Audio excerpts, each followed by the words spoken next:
ಈಗ ಮತ್ತೆ ಧರ್ಮ ವಿಚಾರ ಶುರುವಾಗಿದೆ. ಯಾವುದು? ವೀರಶೈವ ಲಿಂಗಾಯತ ಧರ್ಮ ಮಾಡಬೇಕು ಅಂತ ಹೇಳಿ ಎಂ ಬಿ ಪಾಟೀಲ್ ಅವರು. ಇಲ್ಲ ಇಲ್ಲ, ವೀರಶೈವ ಲಿಂಗಾಯತ ಎರಡು ಒಂದೇ ಅಂತ ಅವ್ರು ಹೇಳ್ತಾ ಇರೋದು. ಸೊ ಎಲ್ಲಿಗೆ ಬಂದು ತಲುಪ್ತಾ ಇದೆ ಈ ಚಟಾಪಟಿ ನೋಡೋಣ. ಸೊ ಸಿ ಎಂ ಕುರ್ಚಿದ ಕದನದ ನಡುವೆ ಈಗ ಕೈ ಮನೆಯಲ್ಲಿ ಮತ್ತೊಂದು ಚಟಾಪಟಿ ಶುರುವಾಗಿದೆ. ಅದು M B Patil versus Eshwar Khandre talk war ಶುರುವಾಗಿರುವಂಥದ್ದು.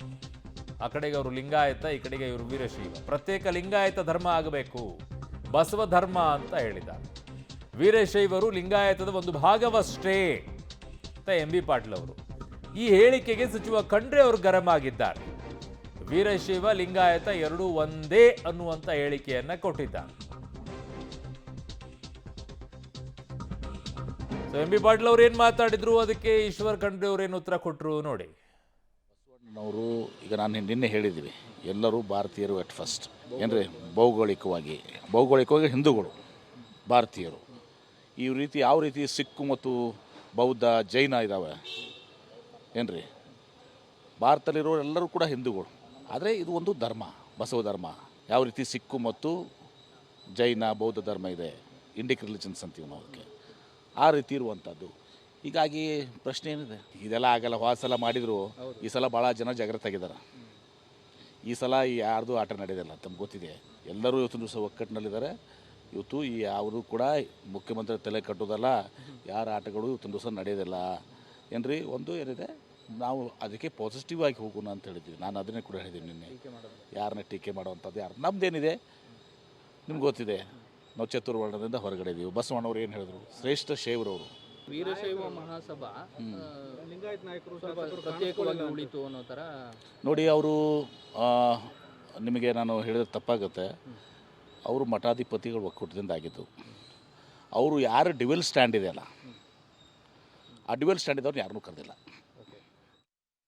ಈಗ ನಾನು ಈಗಾಗಲೇ ಹೇಳಿದ್ದೇನೆ, ಇವತ್ತು ನಮ್ಮ ನಿಲುವು ಭಾಳ ಸ್ಪಷ್ಟವಾದಂಥ ನಿಲುವಿದೆ. ಲಿಂಗಾಯತ ವೀರಶೈವ ಎರಡೂ ಒಂದೇ. ಶತಾಯುಷಿಗಳಾದಂಥ ಪರಮಪೂಜ್ಯ ಶಿವಕುಮಾರ ಮಹಾಸ್ವಾಮಿಗಳವರು ಮತ್ತು ಅಖಿಲ ಭಾರತ ವೀರಶೈವ ಲಿಂಗಾಯತ ಮಹಾಸಭೆ ಎಲ್ಲ ಅಧ್ಯಕ್ಷರುಗಳು ಇವತ್ತು ವೀರಶೈವ ಲಿಂಗಾಯತ ಎರಡೂ ಸಮಾನಾರ್ಥಕವಾದಂಥ ಒಂದು ಪದಗಳಿದ್ದಾವೆ. ಈ ವೀರಶೈವ ಲಿಂಗಾಯತ ಭಿನ್ನ ಇಲ್ಲ. ಇಷ್ಟಲಿಂಗ ಪೂಜೆ ಮಾಡುವಂಥವರು ಮತ್ತು ಅಷ್ಟಾವರಣ ಪಂಚಾಚಾರ ಶಟಸ್ಥಲ ಅನುಸರಣೆ ಮಾಡುವಂಥವರು ಗುರುಗಳು ಇದ್ದಾರೆ, ವಿರಕ್ತರು ಇದ್ದಾರೆ. ಹೀಗಾಗಿ ಎಲ್ಲರೂ ಒಗ್ಗಟ್ಟಾಗಿರಬೇಕು, ಸಂಘಟಿತರಾಗಿರಬೇಕು. ಸಂಘಟನೆಯಲ್ಲಿ ಶಕ್ತಿ ಇದೆ, ವಿಘಟನೆಯಲ್ಲಿ ಯಾವುದೇ ರೀತಿಯಲ್ಲಿ ಉಪಯೋಗ ಆಗೋದಿಲ್ಲ ಅನ್ನುವಂಥದ್ದು ನಮ್ಮ ನಿಲುವಾಗಿದೆ. ಸೊ ಇನ್ನು ಮುಖ್ಯಮಂತ್ರಿಗಳು ವಿಚಾರದಲ್ಲಿ ಏನು ಹೇಳ್ತಾ ಇದ್ದಾರೆ? ಸೈಲೆಂಟ್ ಆಗಿದ್ದಾರಾ, ಅಥವಾ ಅವರೇನಾದರೂ ಪ್ರತಿಕ್ರಿಯೆ ಕೊಡ್ತಿದ್ದಾರಾ, ಅಥವಾ 2013ರಿಂದ 2018ರಲ್ಲಿ ಆದಂತಹ ಪಾಠದಿಂದ ಅವರು ಈ ವಿಚಾರದಲ್ಲ ತಲೆನೇ ಹಾಕಲ್ಲ ಅಂತ ಹೇಳ್ತಾ ಇದ್ದಾರೆ? ರಾಜ್ಯದಲ್ಲಿ ಮತ್ತೆ ಪ್ರತ್ಯೇಕ ಲಿಂಗಾಯತ ಧರ್ಮದ ಸಮರ ಶುರುವಾಗಿದೆ. ಈಗ ಪ್ರತ್ಯೇಕ ಧರ್ಮದ ವಿಚಾರದಲ್ಲಿ ಮಧ್ಯೆ ಪ್ರವೇಶಿಸದಿರಲು ಸಿಎಂ ನಿರ್ಧಾರವನ್ನ ಮಾಡಿದಾರಂತೆ. ಸಮಾಜ ಸಮುದಾಯದವರೇ ಬಗೆಹರಿಸಿಕೊಳ್ಳಲಿ. ಕಳೆದ ಬಾರಿ ಅವರಿಗೆ ಆಗ್ಬಿಟ್ಟಿದೆ ಅದರ ಬಿಸಿ. ಕಳೆದ ಬಾರಿ ಪ್ರತ್ಯೇಕ ಧರ್ಮದ ಹೊಡೆತ ಸ್ವತಃ ಸಿದ್ದರಾಮಯ್ಯನವರಿಗೇನೆ ಬಿದ್ದಿತ್ತಲ್ಲಿ. ಎಂ ಬಿ ಪಾಟೀಲ್ ಪರ ಬಲವಾಗಿ ನಿಂತು ಸಿದ್ದರಾಮಯ್ಯ ಪ್ರತ್ಯೇಕ ಧರ್ಮಕ್ಕೆಲ್ಲ ಕೈ ಹಾಕಿಬಿಟ್ಟಿದ್ರು.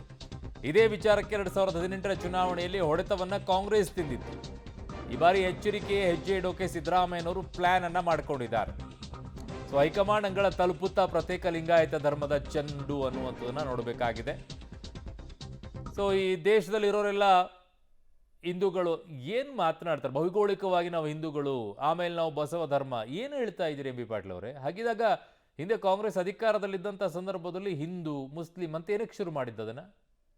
ಯಾವುದರ ಆಧಾರದ ಮೇಲೆ ಹೇಳ್ತಾ ಇದ್ದೀರಾ ನೀವು? ಹಿಂದೂ ಧರ್ಮಕ್ಕೆ ಅದರದೇ ಆದಂಥ ಒಂದು ಮಾನ್ಯತೆ ಇದೆ. ಆಮೇಲೆ ಲಿಂಗಾಯತ ಧರ್ಮದಲ್ಲಿರುವಂಥವ್ರು ಲಿಂಗವನ್ನು ಪೂಜೆ ಮಾಡ್ತೀರಾ. ಲಿಂಗ ಅಂದರೆ ಏನು? Please explain. ಲಿಂಗ ಅಂದರೆ ಏನು? ಖಾವಿ ತೊಡುವಂಥದ್ದೇನು? ಏನದು? ಅದಕ್ಕೆ ಏನಾದರೂ ಹೊರತಾಗಿದೆಯಾ? ಪೂಜೆಯನ್ನು ಮಾಡಲ್ವಾ? ಲಿಂಗಾಯತರು ಲಕ್ಷ್ಮೀ ಪೂಜೆಯನ್ನು ಮಾಡಲ್ವಾ? ಹಿಂದೂ ಹಬ್ಬಗಳನ್ನು ಆಚರಿಸೋದಿಲ್ವಾ? ಹೇಗೆ ಭಿನ್ನವಾಗಿರ್ತೀರಾ? ಆಯ್ತು, ಕಳಿಸಿ, ಕೇಂದ್ರದಲ್ಲಿ ಅದಕ್ಕೆ ಪರ್ಮಿಷನ್ ಸಿಗಬೇಕಲ್ಲ. ಅಲ್ಲಿಂದ ಎಲ್ಲ ಕೂಡ ಚೆಕ್ ಮಾಡಿ ಆಮೇಲೆ ನೀವು ಭಿನ್ನನೋ ಇಲ್ವಾ ಅನ್ನುವಂಥದ್ದು ನೋಡ್ತಾರೆ.